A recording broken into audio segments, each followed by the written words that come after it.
Well, hello everybody, and welcome to Nanny Cooks from Branson, Missouri. I hope you're having a good day and enjoying this nice fall weather. I understand last week I had some kinfolk make a surprise visit to you. Her name's Ima, and she's a mess. I tell you what, she shows up unannounced, and I guess every family has one. But she's got a good heart. So before we start today on our recipes, I want to give a special shout out to a little gal by the name of Lila. Lila lives in Ozark, Missouri. She's about 3 years old, and she's been watching our videos with her mama, and then she takes her mama's phone and goes into her little play kitchen and cooks and pretends like she's making videos. I would just love to cook with Lila sometime. Maybe we can work that out. So we're gonna talk about and make some casseroles this morning. You know, now that the weather is cooling off and everybody is busy, casseroles are a great way to get a healthy meal on the table with very little effort. So the first one we're going to make this morning is a recipe that I call ravioli casserole. This was a recipe that was given to me by my daughter several years ago, and it is very kid-friendly.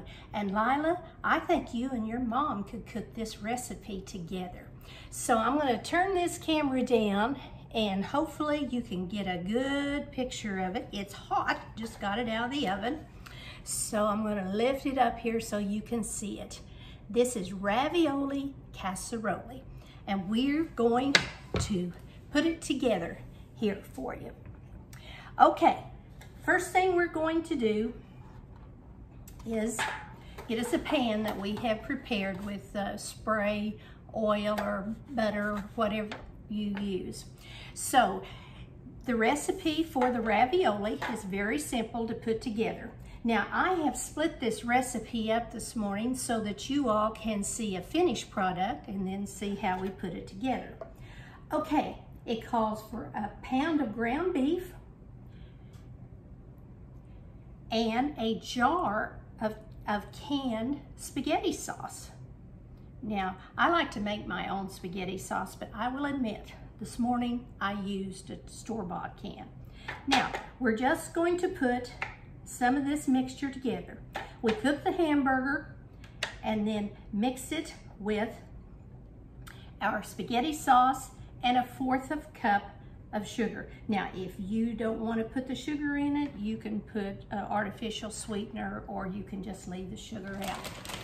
The next thing on the recipe is frozen cheese ravioli. And Lila, this would be a good job for you to do on this. We just take our ravioli and just put it all around here. Now I'm gonna do this just as fast as I can this morning.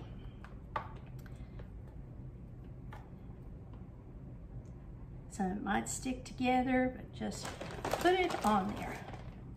Now, I like to put just a little bit of cheese. This is mozzarella cheese on it in between the layers.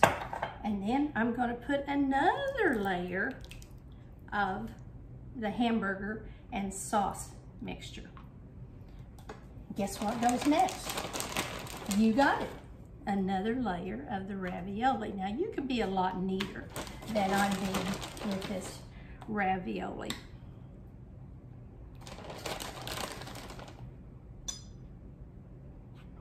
Okay, then a little cheese, and finally, the last of the hamburger mixture. Spread it around. This is definitely a kid-friendly recipe. Now, the final thing is to take the rest of your mozzarella cheese and spread it around. You bake this at 350 degrees for about 30 minutes or until it's good and bubbly. Now I'm going to set this off and show you how I'm gonna plate it up. Okay, we're back. Now, this has cooled about 10 minutes, and it's best to let it cool a little bit. And depending on the portion sizes you want, I can make a mess of this probably faster than anyone can. See all that cooked ravioli in there? Yum, yum. Now, you add a salad on there and a homemade or a bought and roll, and you've got a very nutritious hot meal to feed your family. I hope you'll try this recipe. Try it with your kids too, because it'll be fun to do. Alrighty, let me set this over. The next thing, we're gonna make another casserole. This casserole is called chicken and rice with an attitude. Do I have your curiosity up yet? I've got a little string here that I made a mess, so I'm gonna clean that up real quick so that I can show you what this casserole looks like. And again, I just made up half the casserole so I could show you how to put it together, but then also show you the finished product.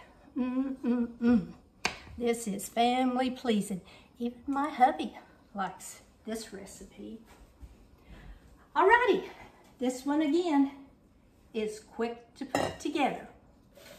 First thing you do is saute about a half a cup of onions and a little bit of butter. You saute that together. Then you mix everything in one bowl, including your onions, and you use a box of Uncle Ben's wild rice, and you go ahead and cook that before you put the rest of the recipe together. So we've got our onion in here, and we've got our rice. Then, here's the onion that goes in there. Okay, next it calls for 3 cups of cooked chicken. Now you can use a roasted ear chicken for this. I just like to bake chicken breast and cut them in small pieces and add it.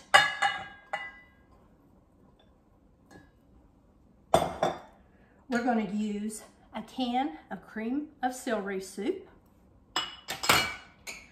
some chopped pimentos, a dash of salt, a cup of mayonnaise,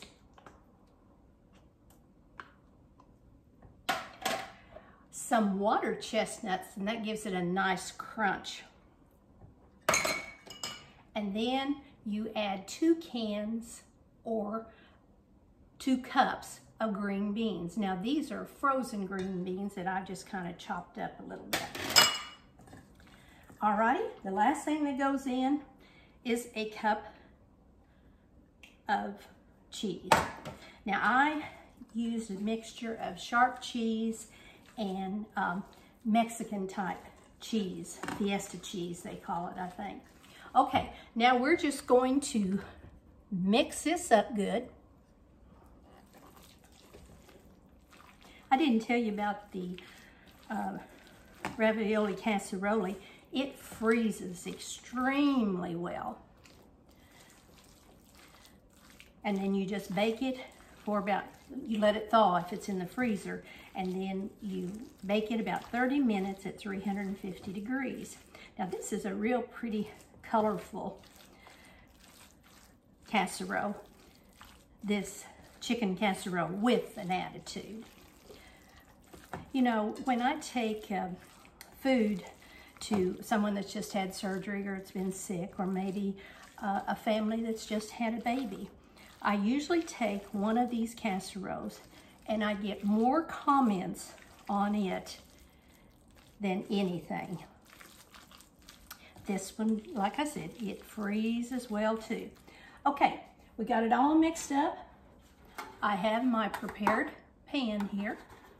I'm going to put it in here in the pan.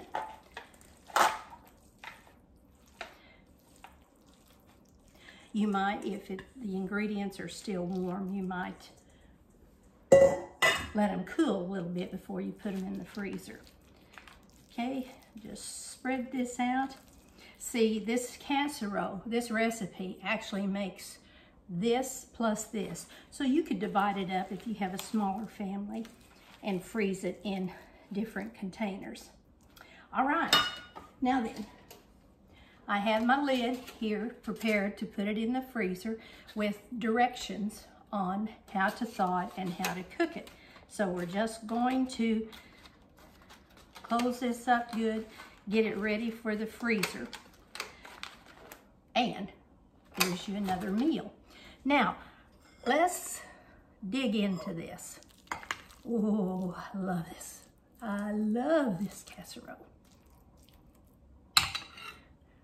And again, if you put a salad and some hot bread with it, you've got another nutritious meal.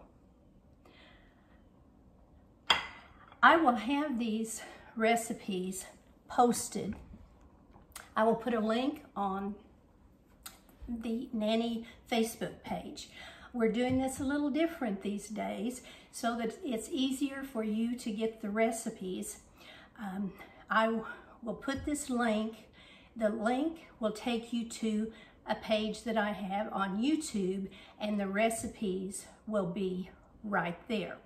So if you would, once you get into the recipes, if you would like it and share it and subscribe to it too, so we can pass these recipes on to your friends. Alrighty, that's the 2 casseroles today. I hope you continue to have a good day. And next time, we're going to make some homemade mixes.